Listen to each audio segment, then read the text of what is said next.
ನೋಡ್ರಿ, ರಾಜಕೀಯದ ಯಾವುದೇ ಪಕ್ಷದಲ್ಲಿ ಗುಂಪು ಇರೋದಿಲ್ಲ ಅಂತ ಹೇಳೋದು ಸುಳ್ಳಾಗ್ತದೆ. ಕಾಂಗ್ರೆಸ್ಸಲ್ಲಿಲ್ವಾ?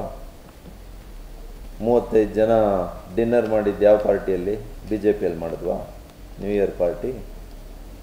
ಅದು ಡೆಪ್ಟಿ ಚೀಫ್ ಮಿನಿಸ್ಟರ್ ಫಾರಿನ್ ಕಳಿಸ್ಬಿಟ್ಟು ಇಲ್ಲಿ ಯಾರು ಮಾಡಿದ್ರಪ್ಪ? ಯಾಕೆ ಮಾಡಿದರು? ಇನ್ನು ಡೆಪ್ಟಿ ಸಿ ಎಮ್ ಆಗುವಂಥ ದಿನಗಳು ಹತ್ರ ಬರ್ತಾ ಇದೆ ಅಂತೇಳಿ ಮಾಡಿದ್ದಾರೆ. ಇನ್ನೇನು ಹತ್ರ ಇನ್ನೊಂದು 6 ತಿಂಗಳಲ್ಲಿ ಆಗುವಂಥ ಸ್ಥಿತಿ ಇರೋದ್ರಿಂದ ಒಂದು ಡಿನ್ನರ್ ಪ್ರೋಗ್ರಾಮ್ ಮಾಡಿದ್ದಾರೆ. ನೋಡ್ರಿ, ರಾಜಕೀಯದ ಯಾವುದೇ ಪಕ್ಷದಲ್ಲಿ ಗುಂಪು ಇರೋದಿಲ್ಲ ಅಂತ ಹೇಳೋದು ಸುಳ್ಳಾಗ್ತದೆ. ಕಾಂಗ್ರೆಸ್ಸಲ್ಲಿಲ್ವಾ? 35 ಜನ ಡಿನ್ನರ್ ಮಾಡಿದ್ದು ಯಾವ ಪಾರ್ಟಿಯಲ್ಲಿ? BJPಯಲ್ಲಿ ಮಾಡಿದ್ವಾ? New year party.